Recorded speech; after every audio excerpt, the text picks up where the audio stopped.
All right, let's dive into this explainer. Today, we are exploring a truly radical text about achieving explosive psychological and spiritual freedom. And how exactly do we get there? Well, according to the author, it starts by doing something that sounds simple, but is actually incredibly difficult. You have to fire the exhausting phantom PR manager living right inside your head.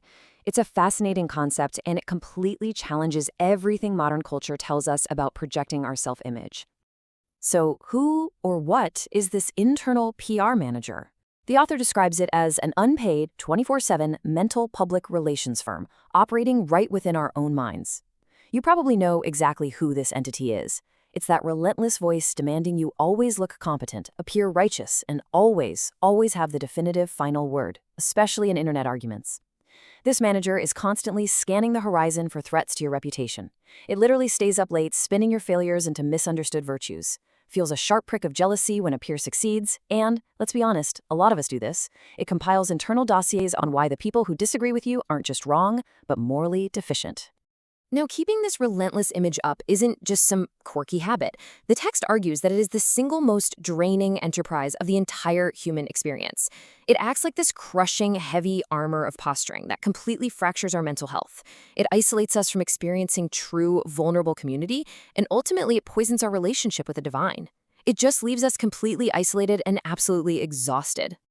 To solve this profound exhaustion, the text proposes a countercultural framework of relief through true humility.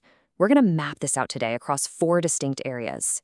First, redefining true humility. Second, the 4 territories. Third, the quiet laboratory. And finally, microscopic daily choices. Kicking things off with Section 1, redefining true humility and dismantling the myth. The text draws a stark and really fascinating contrast here. On one side, you have the fake myth. The idea that humility is this smarmy, self-deprecating attitude belonging to someone with a slumped posture who's basically afraid of their own shadow. But the active reality, it's completely different. The text argues that true humility is energetic, it's courageous, and it's highly disruptive. It is the portrait of a soul so securely rooted in the reality of the Creator that it no longer requires the cheap dopamine of human applause. It's the majesty of a person who can walk into a crowded room and focus entirely on the burdens of others simply because their own ego has finally stopped screaming for attention. Which brings us to our second section, the 4 territories and the landscape of the descent. This whole framework maps a journey, not upward towards some pedestal, but downward into self-forgetfulness. The first territory involves dismantling that fake myth. Here, the text actually traces the physical geography of the virtue through early Christian history. It digs deep into the linguistic roots of ancient Greek and Latin texts and brings forward the blindingly practical wisdom of the early desert monks to expose exactly why our modern definitions of humility are just so broken. The second territory is the battle within the skull. This is where things turn completely inward. It conducts a necessary and, honestly, a pretty painful autopsy on our own egos. It explores the fascinating paradox of intellectual humility, the strange mercy of being forced completely flat by life's inevitable crises, and ultimately, the profound relief you can find in true confession. Next up is the third territory, the social insurgency.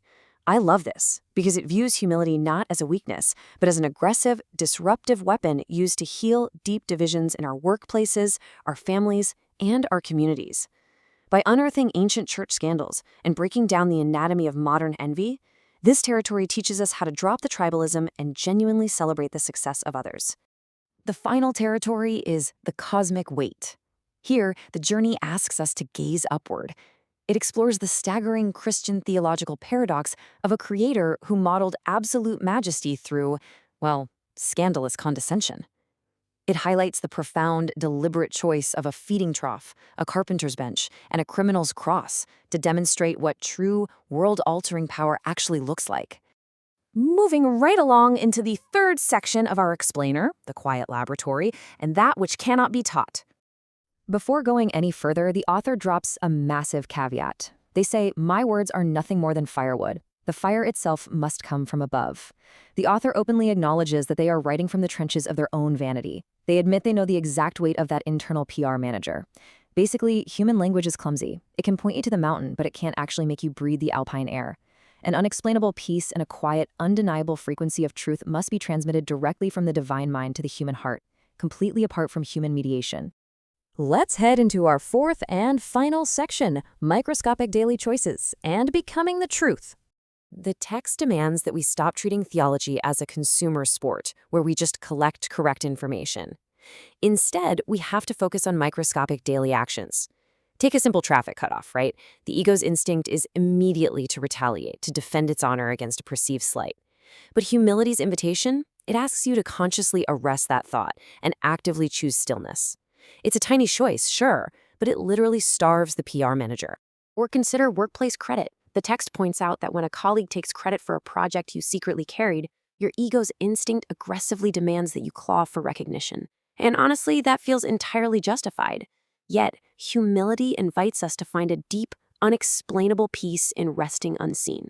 It's about trusting in the hidden seeing of the divine rather than frantically scrambling for applause. And what about witnessing someone else's failure? When you see someone drowning in a mistake, the ego's instinct is to look down from a pedestal of self-righteous safety. But true humility isn't a mask you wear.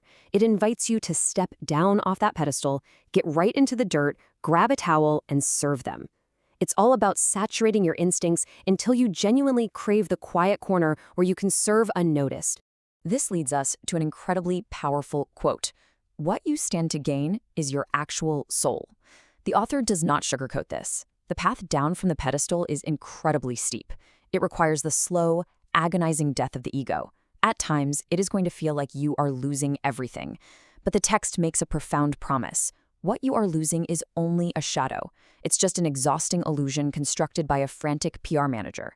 What you gain is your actual, securely rooted soul. Which brings us to our final lingering provocation. Are you ready to fire the manager? This is the ultimate invitation of the text, to drop the heavy, exhausting armor of constant posturing. Think about the massive amount of energy you spend spinning your image every single day. What would happen if you just stopped? I encourage you to ask yourself this question today. Lose the self entirely, step into the brilliant light of true humility, and let the relief begin.